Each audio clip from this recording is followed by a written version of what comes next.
Welcome to the Danny Clinkscale Reasonably Irreverent podcast. Insightful and witty commentary, probing interviews, and detours from the beaten path. Welcome to Kansas City Profiles presented by Easton Roofing. The Chiefs started their defense of their championship last night, and we get a chance to revisit it through the eyes of two authors, writers, people who are my friends as well. And they have new books out, and it's a great treat for Chiefs fans to get to do this as we head toward the holidays and to revisit last year's title as the Chiefs look ahead and try to win another one this time around. And first up will be Adam Teicher, his book, Kingdom, How Andy Reid, Patrick Mahomes, and the Kansas City Chiefs Returned to Super Bowl Glory. It's his first effort at a book. Not so much for my second guest after the first time out, and that will be David Smale, longtime Kansas City sports writer, who will be writing his 22nd book, I do believe, 21st or 22nd. We'll check it out with him. And his is called The Keys to the Kingdom, the definitive history of the 2020 Super Bowl champs. Both authors take a look at the season last year. Both authors take a look at the historical perspective as well. And so it's a great opportunity for Chiefs fans to relive. They're both great-looking books, a lot of illustrations, things like that. And they're just two great guys, too. So I'm really looking forward to bringing you these two conversations where you can get ideas, something that'll really brighten up your Chiefs fall. We'll visit with these two authors, Adam Teicher and David Smale, coming up next on Kansas City Profiles, presented by Easton Roofing.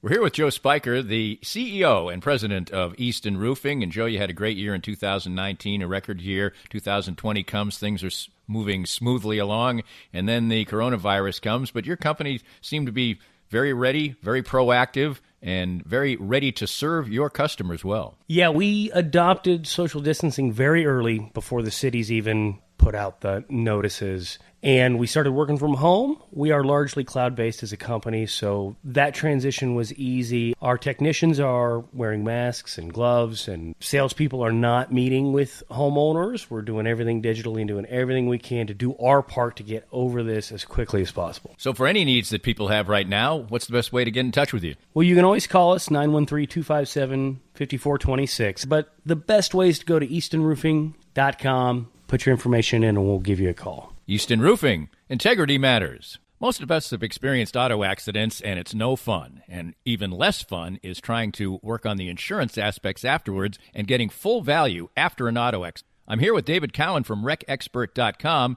And David, you have an unusual and important niche for people after an auto accident. We have a passion to teach car wreck clients what they deserve. Getting your car repaired only fixes the damage and the paint. Getting paid for your car's loss in value is called diminished value. Chances are you've never heard of this before because most people aren't looking out for you. We help people collect thousands to tens of thousands of dollars for their car's loss in value after the wreck. And if somebody wants to come to you for that, what's the original assessment cost them? We offer a free review of any insurance claim to see how we can help. You can't beat that. Great expertise and assistance in getting full value after an auto accident from David Cowan. Visit WreckExpert.com and learn more.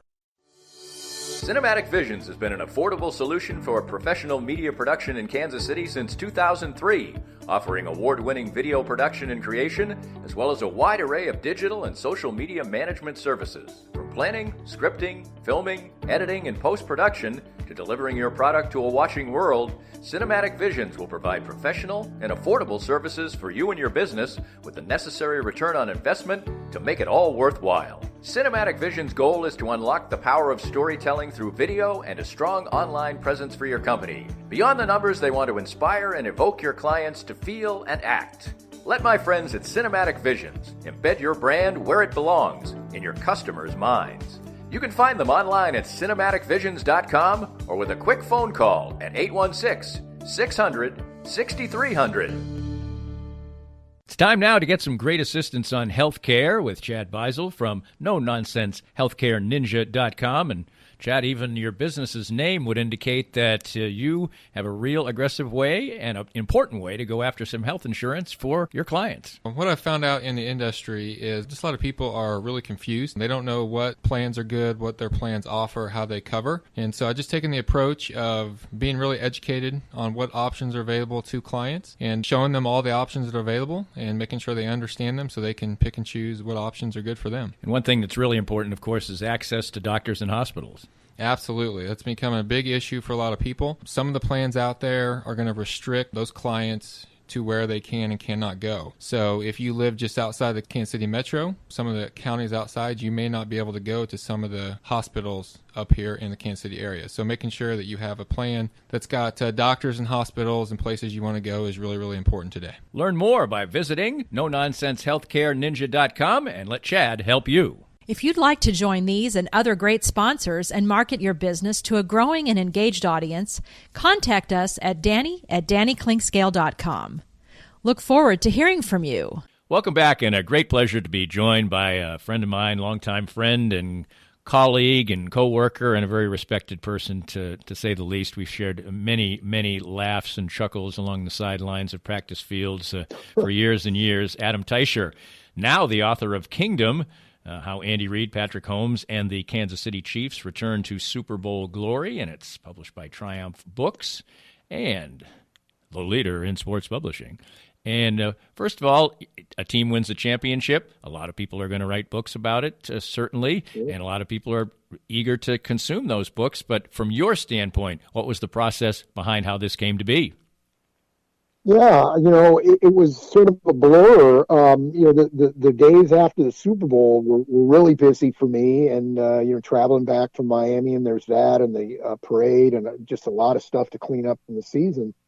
And I got this email that I almost spiked because I didn't recognize the sender, and it was someone from Triumph Books asking if I was interested in talking to him about a Chiefs book, and I'm glad I didn't spike it out because. I did call, we talked, and we talked about how I wanted to do the book. I never had a burning desire to do a book, but if I did, I always wanted to sort of do it maybe on my terms. Mm-hmm. And so we talked about some ideas that I had, and they were more than willing to, they liked the ideas and were willing to go along. And so it was fun to do. It was fun to put together stories. There's such a colorful cast of characters on this team, between Andy Reid and Travis Kelce and Pat Mahomes and all the others. I mean, it really is. There were a lot of stories to tell. And I just felt like you couldn't tell the story of the 2019 Chiefs without talking about the previous 50 years and how this organization kept stepping on its own foot and couldn't get out of its own way a lot of times when it had its better teams and maybe had a chance to go to the Super Bowl. So I just felt like it was a lot of fun to work on. I never really had a burning desire to write a book, but now that I've done one, I feel like you have to have it in you. You have to want to do it. You can't be take someone else's idea and do it. At least for me, that wouldn't work, but fortunately, that's not what happened here. When you talked to them about your approach, what was going through your own mind about some of the things you maybe wanted to do? You talked about doing it on your own terms, or maybe some of the things you didn't want to do. Well, I wanted to talk about the last 50 years. I mean, I felt like that was such an integral part of who the Chiefs were and how they got here was such a big part of the story. And, it really sunk in when I researched it even further. And you figure out the Chiefs drafted 3 quarterbacks before Pat Mahomes in the first round over the years, none in 34 years before they drafted Pat Mahomes, by the way, and never really made but never really committed to any of these guys. They were all, one of them hardly played at all. The other 2 were sort of in and out of the lineup, and every time something went wrong, they got yanked. And that's no way to that's no way to develop a young quarterback. You have to take your lumps with them, or with most of them. I mean, there were no lumps with Pat Mahomes, but that's kind of how that works usually. So just what a stark contrast. The first time the Chiefs really tried to draft and develop their own quarterback, look at how it turned out for them. You know, I mean, the first time, you wonder if they tried this 50 years ago, whether we'd be talking about a streak of 50 straight Super Bowls for the Chiefs, you know? I mean, that's the success. The one time they have doing this, that's the success they had. So I wanted to talk a little bit about that, but also I wanted to I didn't want a lot of game details or any of that kind of stuff. I didn't want to talk in detail about the game. Certainly we go week by week through the season. We talk about more about the heroes and the goats of those games as opposed to game stats and all that kind of stuff, game details. When you're going through the years in the history, were there people you wanted to talk to that were cooperative, or some people that were difficult to get to? Obviously, some of the people who were involved with this have passed on. And what was that process of trying to get to the subjects themselves to talk about it, and how much of it was just research material? Yeah, well, one of the things about the book is, I didn't have any time to take off from work, so I had a full-time job and I was doing this. So one of the things I told them was I can't do a lot of fresh reporting. I can do some research, but I'm going to have to use my notes for as far as talking to people and those kinds of things, and they were fine with that. So I recreated a lot of things out of the notes that I had in that regard. There wasn't a lot of going out and talking to people.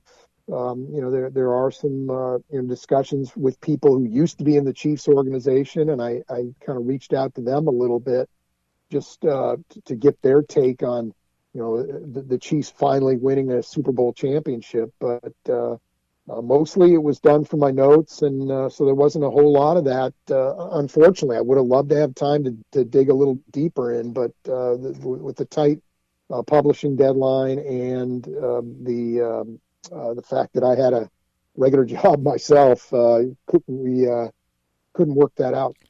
Well, that was probably, I'm not saying it's an ideal situation, but it's probably a blessing in disguise in some ways, because given the nature of this year and coming off a championship and everything, getting to the likes of Andy Reid and Patrick Mahomes to try to carve out some time, as some people might do for a book, and everybody and their brothers thinking about writing a book, that probably would have been difficult anyway, right? Yeah, no doubt. That probably would have been futile, not just difficult, as you know, Danny. Sometimes these things are impossible. Just because I want to talk to Pat Mahomes doesn't mean I'm going to get some time with him. So, yeah, there was that factor as well, for sure. Did you have a sense that, you must have had a sense that a lot of people were doing books. So what was the kind of spin of your own that you really wanted to put on it and make it stand out, as it were? Well, I don't know if there are a lot of books. I'm aware of one that I did hear of, but I'm not aware of a lot of Chiefs books. But I felt like no matter how many there were, the one thing I could do is I've kind of not only lived through last season with the Chiefs, but I also lived through a good chunk of those 50 years. I mean, certainly not all of them. I didn't grow up in Kansas City. I'm not from the area, and didn't really start with the Chiefs until the early 1990s. But I did have a lot of perspective, and I do, even though I'm not what you'd consider a prototypical Chiefs fan, I do understand what it's like to be a Chiefs fan and how frustrating that was. And I've talked to some people who have read some of the book or all the book already, and they've said, yeah, you really sort of captured the angst pretty well. So, so I feel like I can offer maybe that, if you will, an insider's viewpoint that maybe a lot of people couldn't. When you've covered a team for that long, you do get the sense of what the organization is like and what the fan base is like. And one thing that strikes me is that you get a franchise quarterback and a great quarterback like Patrick Mahomes, but that still does not make any kind of guarantees that, in the second year of him playing, you're going to win a championship. Championships are hard to win, and to get it done early really is a great thing for the organization, but certainly the fan base too, because now the Chiefs are going to be playing with house money a little bit, at least for a couple of years. Yeah, they are. In that sense, it takes the pressure off, but. There's a lot of expectations on this team. It's a lot of their best players, including Mahomes, are young players. So there's a lot of expectations that if we're looking back on this Super Bowl championship in 20 years as the Chiefs' only Super Bowl championship, Right. there's going to be a lot of people who are disappointed and are going to look at this as a failure. And I think the Chiefs themselves sense that. They understand that this can't be just a one-off, that this was great and everything was great, but if this is all you get, that people are going to consider this to be a disappointment. So, the Chiefs have to build on this for sure, I think. And I think even a lot of the players understand that, maybe they have a chance to do something that a lot of teams that win a Super Bowl don't have. It's just not like you put it together one year, but maybe the Chiefs will be able to do that more than once, multiple times. So we'll see how it works out for them. But I think there's some pressure on that in that regard. Was there anything about the mechanics of writing a book or, just the dealing with a publisher and things like that surprised you or maybe were pleasant surprises or either way? Well, the one challenge that I had that I wasn't quite prepared to deal with, and it was like wrestling with a bear. It was keeping it organized. That was the part that really was I had to fight all the time. Did I use this already? Did I tell this story already? Wasn't that in chapter 4? No, chapter 8. It was familiar, and maybe I'd already put it down. Maybe I'd already written it, but hadn't really plugged it in anywhere. So keeping it organized was a huge challenge. That was something I was unprepared for. So I feel like I ended up doing a good job in that regard. But boy, that was half the battle right there for me. Was just sort of making sure that I didn't tell stories more than once and had everything organized in a coherent manner. How much editing input was there, and did that ever get in any way onerous? No, it really didn't. I feel like the finished product was, I don't want to say largely mine. I mean, well, yes, it was. I mean, it was right. Largely mine. I mean, I recognized it. At some point they send the pages back to you and say, here are the changes we made. And so I read it, got to read it on computer pages, back in whatever it was, May or June. And I was pleasantly surprised at how much of it was my own words. They told me that, hey, we made a little change here, we made a little change there, and here's why, and do you agree with it? Are you okay with this? And I'd say more often than not, I was okay with it. So I feel like that part of it was very pleasant. Great people at Triumph Books, been fabulous to work with, and if anybody ever gets a chance, I'd highly recommend them for sure. I self-published my book, so I didn't have to deal with any of that. But I'll tell you one thing I will highly recommend you don't do is voice your own audio book of this book, because I did that, and you get tired of your own book. Let's put it that way. By the time you finish. I'm a big audiobook fan, and I've always thought what a chore that is to read this thing out loud and not stumble over the words and get cotton mouth and all that. I've always applauded people who do this because I feel that's a real talent in and of itself. Yeah, that was the hardest work by far of what I did with my book. That's for darn sure. What does it feel like now when you see a book, a physical book, and your name is on it? Yeah, it's fantastic. Again, it's never been a burning desire of mine, but I figured at the end of all this, when I first started the project, if nothing else, if I don't enjoy the process, if the book doesn't sell as well as I'd hoped, anything like that, at least I'll have a book with my name on it, and so that's kind of a nice little prize in and of itself. I feel like if nothing else comes from that, this has still been a good experience. But I can tell you, having gone through the experience, I feel like it was great for me professionally. So even without the actual book to show for it, it was a great experience for me. But I do feel like that is a nice little trophy to have at the end of the day. And, my wife has her own book. So now we're a 2-author family. So we can match each other on the bookshelf. So that's a great thing. That was fun for us, too. Dick Vermeil did the foreword to it. Tell me about your relationship with him and how that came to pass. Yeah, he's just someone I've kept in touch with over the years as, after he left the Chiefs. We talk every now and then, and not a lot, but sometimes. And he comes to town every once in a while. He'll show up at a Chiefs practice.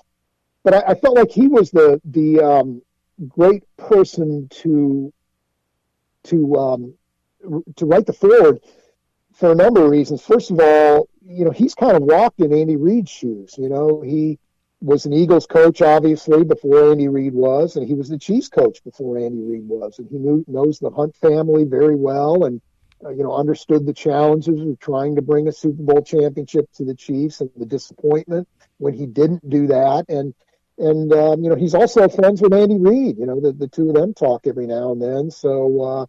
I just felt like he was sort of the perfect person to bridge past and to the present, and also be able to give some insight into Andy Reid and when he first met him and what he thought of his career before and after he won a Super Bowl.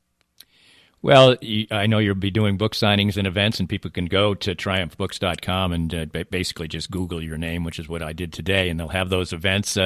I can highly recommend those things. Those are fun, and so I think you'll look forward to doing those. Standard ways that people can get the book?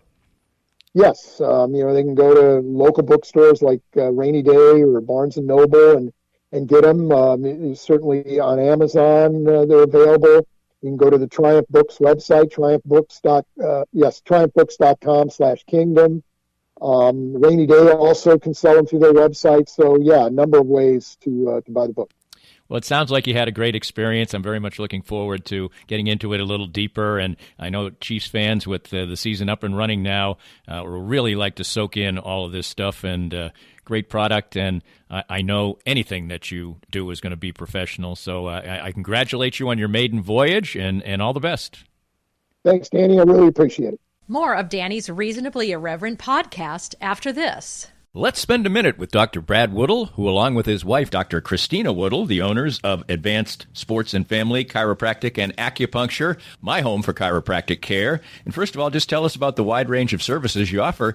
Danny, we offer comprehensive chiropractic, acupuncture, physiotherapy, and rehab. We do a very thorough examination, x-rays on site as necessary, and we have a full rehabilitation department, so we can help out with exercises, stretches, different therapies for the complex, but also the very simple conditions we treat. You have been deemed essential and have remained open all through this COVID-19 process. What are some of the things you've done to make sure that was the case? From the very beginning, in March, we started to make sure that we were cleaning and sanitizing with EPA-registered sanitizing products. We also implemented masks way before the state required them. We implemented a parking lot waiting room, took out half of the chairs in our waiting room, and made sure to space out visits so we could appropriately meet, discuss, and also screen patients to make sure we were taking care of healthy people. Find out more about Advanced Sports and Family Chiropractic and Acupuncture and how they can help you at ASFCA.com. Hi, everybody. This is Matt Llewellyn from 23rd Street Brewery in Lawrence. I just want to thank everybody for supporting local restaurants during this time of uncertainty. 23rd Street Brewery is now open until this pandemic is over. And right now, more than anything, local restaurants need your help and support. Come on out and see us. 23rd Street Brewery is open now from 11:30 till 9 o'clock for dine-in and carry-out. Whatever we can do to help you out, maybe with your catering needs, too. I appreciate all the support. And thank you for continuing to shop local. Firsthand, I have enjoyed the benefits of the CBD products from Canaway. My back feels better and better these days, as a major part of my routine are the pain-relieving salve and the pure gold oil. And recently I had the pleasure of a treatment session using the Canaway CBD in conjunction with the Microlight 830 cold laser. The non-invasive treatment session worked wonders, and I could barely tell I was even being touched. TML 830 is the first 3B cold laser to get FDA approval, and in addition, the combination treatment with CBD is patent pending. The new smart laser is the only hands-free cold laser in the world and is used by athletic trainers, chiropractors, MDs, physical therapists, and veterinarians everywhere. You can learn more about all the great benefits from the complete line of Canaway CBD products by contacting my friend Sherry McCants at 515-208-6312.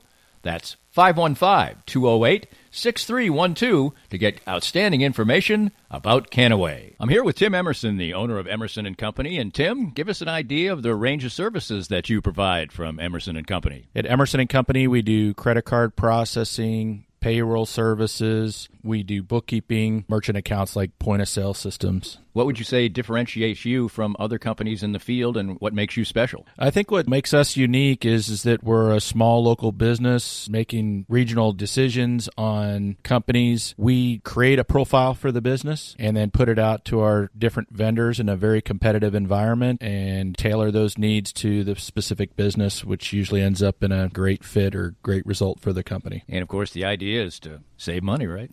Save money, and actually sometimes I'm surprised where actually a solution that may cost a little bit more ultimately does save money, but we're not conditioned to think like that sometimes.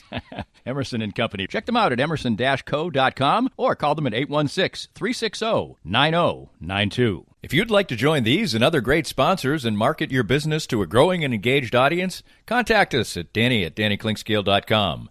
Look forward to hearing from you. Welcome back and welcome in David Smale, longtime Kansas City sports writer and author as well, and his new book, The Keys to the Kingdom, A Definitive History of the 2020 Super Bowl Champs, is his 21st book, and he has a 22nd one coming up about Joe Lunardi as well, and certainly you may have 1, 2, 5, 8 in your bookcase right now. But David, it's a pleasure to have you on the Reasonably Irreverent podcast. And when you've done a lot of books as you have, when you enter a new project like this one about the Kansas City Chiefs, which certainly has some personal aspects to it as well, what is your approach and what was your thought process as you went into this particular project about a very specific thing?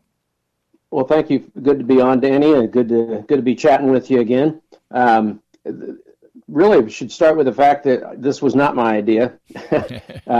I was approached by a publisher out of St. Louis. I'm not sure why they decided in March that they wanted to do a book on the history of the Chiefs, but maybe they wanted to jump on the bandwagon with everybody else. And so they contacted me actually through Al Wallace. The publisher is friends with a newscaster in St. Louis with the Fox affiliate who's friends with John Holt, who's a friend of mine. And they asked if John knew, if they knew somebody who in Kansas City who could write a book. And they contacted John. John said, I know the guy, but I don't have his contact. Let me call Al. So as I'm walking into the Big 12 tournament, Al calls me and says, do you mind if I give your contact information to a publishing company that wants to do a book on the Chiefs? And I was like, Al, you don't need my permission to give my contact information in that situation. So that night I'm covering one of the games and my phone's ringing, and of course, I'm not going to be able to hear it, so I just let it go to voicemail. When I got back into the media room, I listened to the message, and they said, call us at 8 o'clock in the morning, and we want to talk to you about a book on the history of the Chiefs. And I'm thinking, I'm not a morning person anyway, especially when I work till midnight, but I might be able to make, to work out to be alert and coherent at 8 o'clock in the morning for something like this. So that's how it came about. They got me really excited about the project, and then when I agreed to do it, they said, oh, by the way, the deadline is June 15. And I said, oh, that's pretty fast. That's like 3 months. They said, well, we can find somebody else. I said, I'm not saying I don't want to do it. I just said that's fast. And then I said, so that'll get it out by the start of the season. They said, no, it'll be out at the end of October. And I questioned why they would release a football book at the end of October. And then I said, when would you need the manuscript in order to have it out by the start of the season? And they said, well, that's impossible. And I said, well, let me rephrase the question. When would you need the manuscript in order to have the book out by the start of the season? And they said April 15. And that was less than a month. And I don't know, fortunately, unfortunately, it might have been one of about 8 people in America who was actually happy that the tournament got shut down and the Major League Baseball got shut down, because I had a lot of time to write. There you go. And what, obviously, between the championship and everything else, this is going to be a topic that's well covered. How did you decide that you wanted to put your own little imprint on it? Well, they told me that they wanted to do a complete history and not just on the 2019 season, which I thought was a good idea. There's lots of good books written on that season. You know, Adam Teicher did one, and Matt Derrick did one. There's probably a couple of others, and they're all good writers, and I wasn't going to compete with those. I mean, how many different ways can you write the same story? But when they said it was the entire history, that intrigued me. I remember the Chiefs coming to Kansas City in 1963. I turned 5 that fall, and I remember my dad being excited that we had professional football. I thought football was what we played in the fall in our side yard. I didn't realize that people could get paid for it. But my dad was excited, and therefore I was excited. And so when that happened, I just, I went to work on it. So its actual full title is The Keys to the Kingdom, an illustrated timeline of the Kansas City Chiefs. Just describe to the listeners what the layout of it is. It has a lot of photographs, obviously, and how you decided and they decided for the structure of the book. It's a coffee table book, and so obviously it's photo driven. I'm confident in the writing, but I know the coffee table book's going to sell if the pictures are good. It was a bit of a challenge to get the photos because we started this process obviously at the beginning of the shutdown of everything. I couldn't go over to chapels, for example, and take pictures of half the stuff on their walls. Going to libraries, things like that was impossible. So it was a little harder to get pictures. I put stuff on Facebook to have people send me photos, and actually connected with quite a few people who did.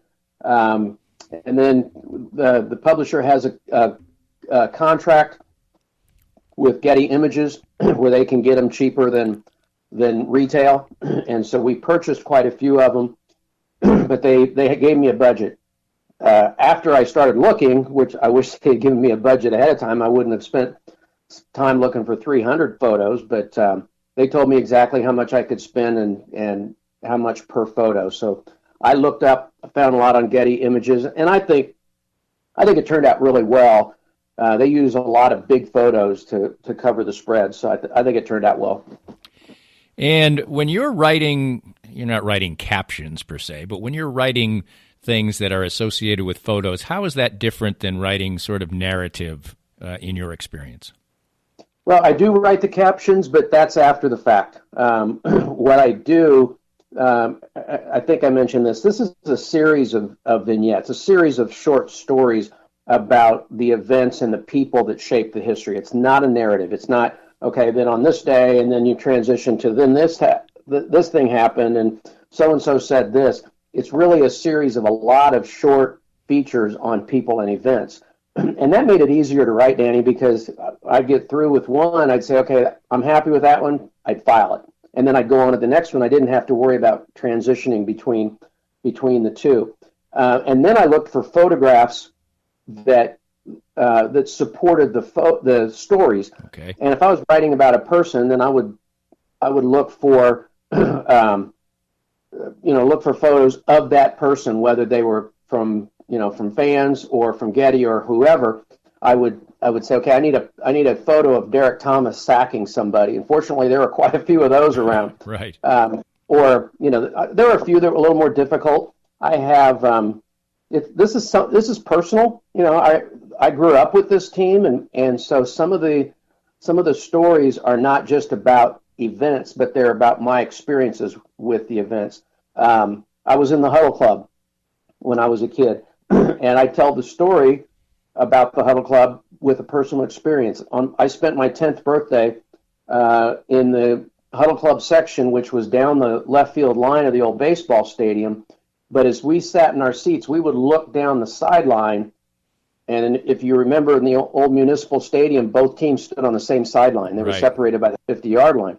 And so we were looking right down that sideline. And I remember on my 10th birthday, we were playing the Raiders, and they punted, and Nolan Smith, who was known as Super Nat, took the punt, went to his right, raced up the sideline, and I thought he was just going to keep running through the end zone, up the steps, and sit down next to me. And so I told the story with personal experience. So all I had to do was either find a picture of Nolan Smith or find a picture of something that represented the Huddle Club. So sometimes I wanted a specific photo of a specific game, but more often I was looking for photos that helped tell that story. How did the fact that the Chiefs won the Super Bowl provide a natural, basically, ending to the particular book, and how much did you want to focus on the entire history, but still, obviously there's a selling point to the championship from last year. How did you combine those two thoughts?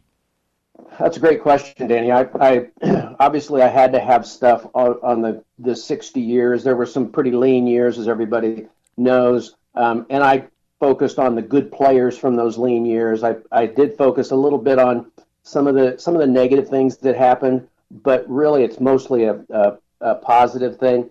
And then I built up to the Super Bowl championship, and then the very last segment this is just the beginning. And I show a picture of Patrick Mahomes holding the trophy, and I talk about the fact that he's 24 years old. He's only started for 2 seasons. He didn't really start that much in college, so he's still learning the position, and that feels really good as a Chiefs fan. If I were a fan of somebody else, especially in the AFC West, I'd be scared because he's going to get better, and he's in a perfect situation to be able to get better. And so I finished with, hey, this is just the beginning. I basically built in, I did a Star Wars thing where I showed the villain flying off into space, but saying, not killing him, so the sequel's ready to be written. Well, it seems like this is just the start of a story, but when you're doing an illustrated history of a team and it's so long, obviously you did it as a series of vignettes, which sounds like a fantastic idea. What was the editing process like? Did you have maybe more than they wanted, or what was the whole process like that? Well, they gave me a list or a limit, and so I hit the limit spot on. And because I was early with everything, they were a little more agreeable to me asking for other favors. And so they told me exactly how many pages I could fill. And then I came back and said, I really need to mention this. I really need to tell this story. I need to, one of them that I didn't have in the original manuscript was the comeback in Oakland when Elvis Grbac hit Andre Rison in the end zone on the final play of the game. I think there was like 4 seconds left. And so I told that story. That needed to be in there. And there were a couple of other things I thought, I really need to get this in there. And because I was, on top of things, they would say, okay, you can have 2 more pages. Okay, well, how about 4 more?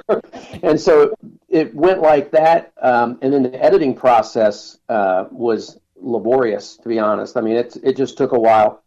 I wrote the whole thing in 2 weeks, and it took 2 months to get it edited, with their editors suggesting things, and not all of which were great ideas. I've always, I self-published my own book, and I did have an editor, but the book is almost entirely mine, and so right. that was far easier. How is that give and take? Because you said obviously there were a little bit of frustrations there at times, and it's going to be your book with your name on it. So do you have to sometimes just stomp your feet a little bit rhetorically? Yeah, I think you do. The contract that I signed, which I referred to several times in emails, was that I had final say on editorial. And so there were things that we argued about, and I didn't stomp my foot every time. If it was something I could live with, I'd pocket that one, and I'd say, okay, we'll do this one. I get the next one. I mean, I wouldn't say it that way, but that's really what it is. So if there was something where it came down to, a final decision, I could say my contract says I have the final say. So it sounds like something that you're very happy with. I am. I absolutely love the cover. I had a completely different image for what the cover would be, and they blew me away with what it was. I don't know if you've seen it, Danny, but yes, it's got 6 Hall of Famers on the cover. I'm counting Patrick Mahomes in that 6. and the only one that I substituted, they had Buck Buchanan, who was obviously a great player, and I said need to have Bobby Bell. But they chose Lynn Dawson, Tony Gonzalez, Derek Thomas, Jan Stenerud. Obviously, Patrick Mahomes is a big seller. he's going to be in the Hall of Fame, but he's also the most popular football player in America right now, so he had to be on there. But I think, I remember Bobby Bell as a player. One of my favorite memories, which unfortunately didn't get in the book, I think it was 1967, maybe 68.